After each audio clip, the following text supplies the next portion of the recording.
Il est 18h10 à Alger. Madame, Monsieur, bonsoir. Bienvenue dans ce 24 heures Afrique à la une de l'actualité. À l'occasion de la célébration du 62e anniversaire de la fête de l'indépendance et de la jeunesse, le président de la République s'est recueilli vendredi au sanctuaire du Martyr à la mémoire des martyrs de la glorieuse révolution du 1er novembre 1954.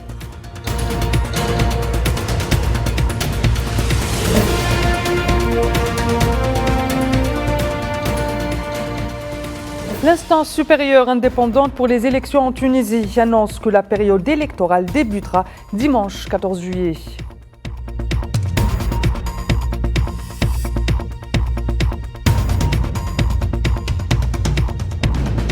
Le président sortant mauritanien Mohamed Ould Cheikh El Ghazouani a été proclamé jeudi officiellement vainqueur de l'élection présidentielle par le Conseil constitutionnel.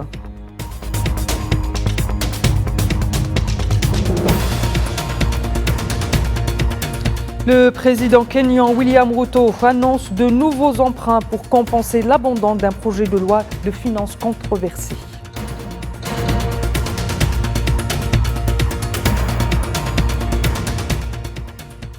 Le président de la République, Abdelmajid Tebboune, s'est recueilli vendredi au sanctuaire du Martyr à Alger, à la mémoire des martyrs de la glorieuse révolution du 1er novembre 1954, à l'occasion de la célébration du 62e anniversaire de la fête de l'indépendance et de la jeunesse.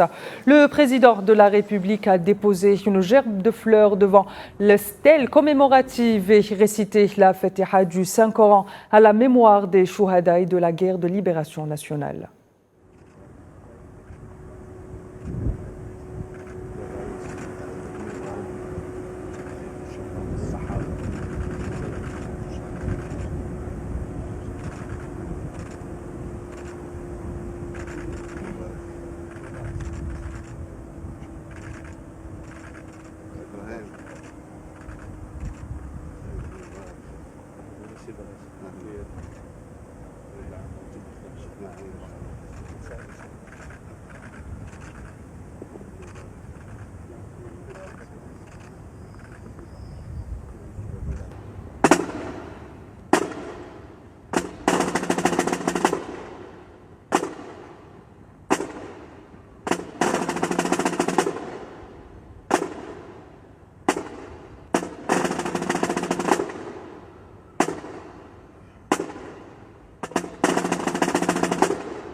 Le président de la République, Abdelmajid Tebboune, s'est d'ailleurs rendu cet après-midi au stade 5 juillet pour assister à la finale de la Coupe d'Algérie qui met aux prises, l'heure où je vous parle, El Mouloudia, club d'Alger, au Chabab de Riyad de Belouizdad. Le président de la République a salué les joueurs et les arbitres.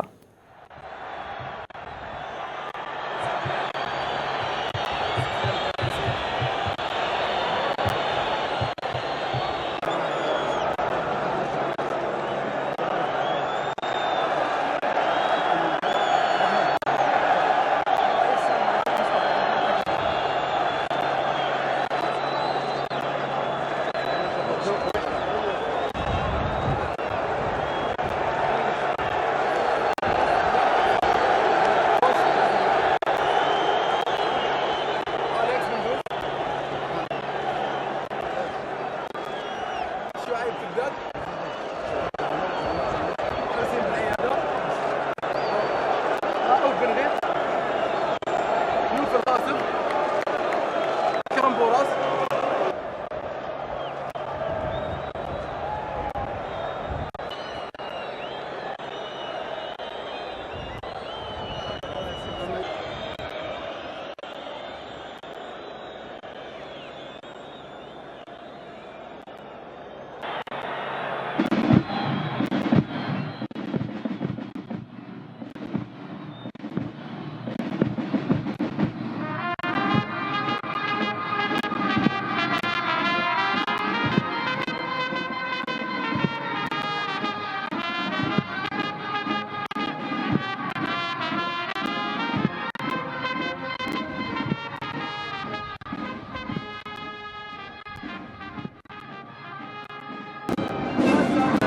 L'Algérie commémore vendredi le double anniversaire dans un contexte caractérisé par l'achèvement d'un chemin historique pour construire une nouvelle Algérie fidèle aux principes du 1er novembre 1954. Une importante et particulière a été accordée à la commémoration de la restauration de la souveraineté nationale à travers la programmation de grandes manifestations et d'activités distinguées auxquelles participent tous les secteurs, institutions, organes et sociétés civiles à travers différentes régions et wilayas du pays. Et en ce jour béni pour l'Algérie, clin d'œil du célèbre moteur de recherche sur le web Google qui a célébré vendredi le 62e anniversaire de la fête de l'indépendance de l'Algérie en ornant sa page d'accueil aux couleurs de l'emblème national.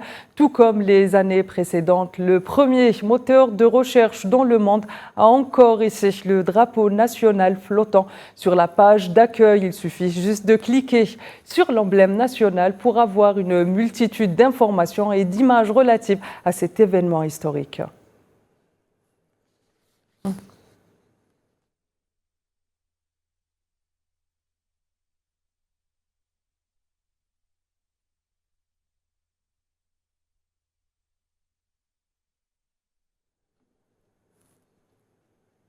Et après un décret signé récemment par le président tunisien Kais Saïed appelant les électeurs aux urnes, une présidentielle fixée le 6 octobre prochain. La période électorale débutera le dimanche 14 juillet 2024 et se poursuivra jusqu'à l'annonce des résultats définitifs de l'élection présidentielle, a annoncé jeudi en conférence de presse à Tunis Farouk Bouaskar, président de l'instance supérieure indépendante pour les élections. L'inscription automatique de tous les électeurs non inscrits à l'intérieur et à l'extérieur du pays est prévue pour le 5 juillet 2024.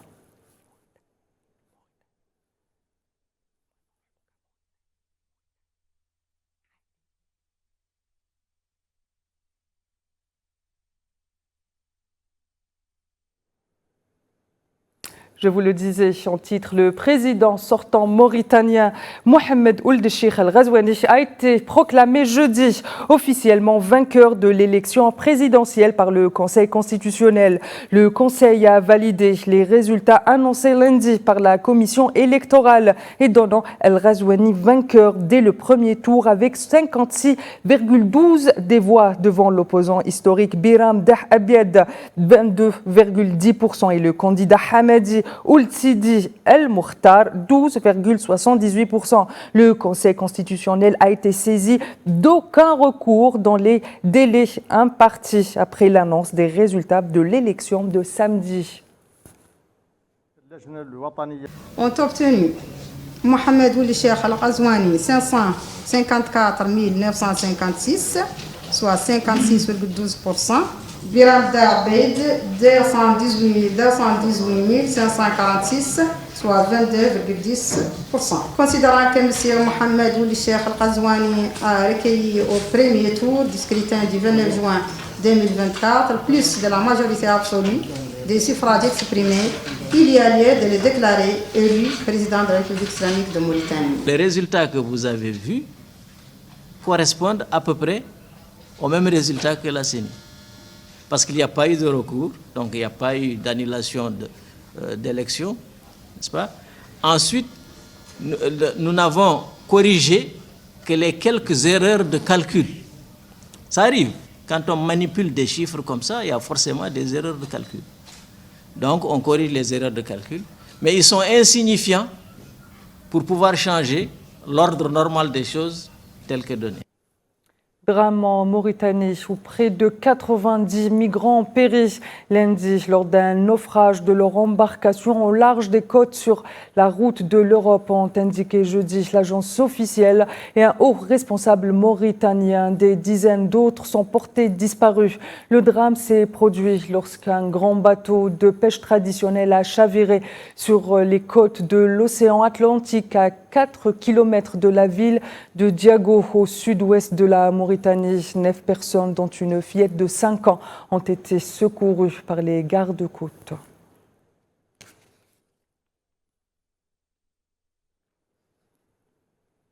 Le président kényan William Ruto a annoncé de nouveaux emprunts pour compenser l'abandon d'un projet de loi de finances controversé qui a vu les manifestations dirigées par les jeunes dégénérer en violence. Ruto a annoncé qu'il proposera à l'Assemblée nationale une réduction budgétaire. Selon bon nombre d'observateurs, le président Ruto pourrait déclarer d'un remaniement gouvernemental et annoncer les suppressions de taxes comme cela a été demandé par la rue kenyane. Public debt is La dette publique est et continue d'être un point majeur d'engagement et de conversation au Kenya. J'ai nommé aujourd'hui un groupe de travail indépendant chargé d'effectuer une vérification judiciaire exhaustive de notre dette publique et de nous faire un rapport au cours des 3 prochains mois. Le retrait du projet de loi de finances aura pour conséquence de réduire nos objectifs de recettes de 346 milliards. Au cours des derniers jours, notre équipe du Trésor a évalué l'impact négatif d'une réduction totale du budget de 346 milliards ou d'un emprunt total de 346 milliards. 46 billion in full. Et situation sécuritaire en Afrique où 9 personnes ont été tuées lors d'une attaque d'un groupe armé à Abombe dans le territoire du Dougou en Lituanie, en République démocratique du Congo, rapporte vendredi des médias citant des sources. Selon des sources citées par des médias, des groupes armés de la coopérative pour le développement du Congo aurait mené mercredi une attaque contre l'une des mines d'or dans la région du Dougou, dans le nord-est. Selon les sources, 6 citoyens chinois et 3 soldats congolais auraient été tués dans l'attaque. La Chine, par le biais du porte-parole du ministère chinois des Affaires étrangères, a dénoncé ces assassinats.